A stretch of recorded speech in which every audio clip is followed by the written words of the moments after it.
Here's why you should never keep an exotic pet. 74-year-old Donna Munson spent more than a decade feeding up to 14 black bears right on her property. As her health got worse, she built a flimsy wire fence around her porch, convinced the bears she named and fed would never hurt her.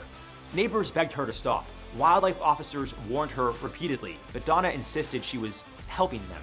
Then, on August 7th, 2009, one of those bears reached straight through that weak fence, dragged her underneath, and mauled her to death. When police arrived, the same bear actually walked back onto the porch, still looking for food. Several bears had to be euthanized after a tragic ending caused entirely by human interference. But Donna wasn't the only one who believed she could bridge the gap between humans and apex predators. Meet the cat dancers, performers who danced on stage with tigers. Their prized white tiger, Jupiter, had been raised since cubhood and treated like family. But in 1998, the illusion shattered. Without warning, Jupiter lunged at performer Chuck Lizza and killed him instantly. 5 weeks later, while still grieving, Joy Holiday tried feeding Jupiter for the first time since the attack. She froze in fear, and the tiger struck again, killing Joy.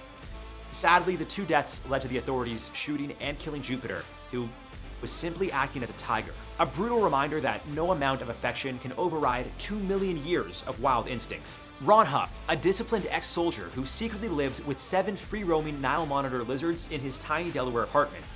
These reptiles can grow over 6 feet long, deliver venom through their bites, and hunt with relentless aggression. When Ron suddenly stopped showing up to work, the police checked on him and found something straight out of a nightmare. Ron's body had been partially eaten, his face nearly consumed, while his lizards wandered the apartment like it belonged to them. If they had escaped into the neighborhood, the next victim could have been a child. Daniel Brandon, who kept 10 snakes and 12 tarantulas in his bedroom. His favorite was an 8-foot African rock python named Tiny, a species strong enough to crush bone. One night in 2017, Daniel's mother heard a crash. He was found on the floor, dead from asphyxiation, after the python coiled around him.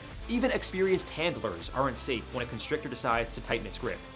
If there's one lesson here, it's this. Wild animals don't become pets just because you treat them like family. Feed a bear, cuddle a tiger, or sleep beside a giant python, and you might not wake up to tell the story.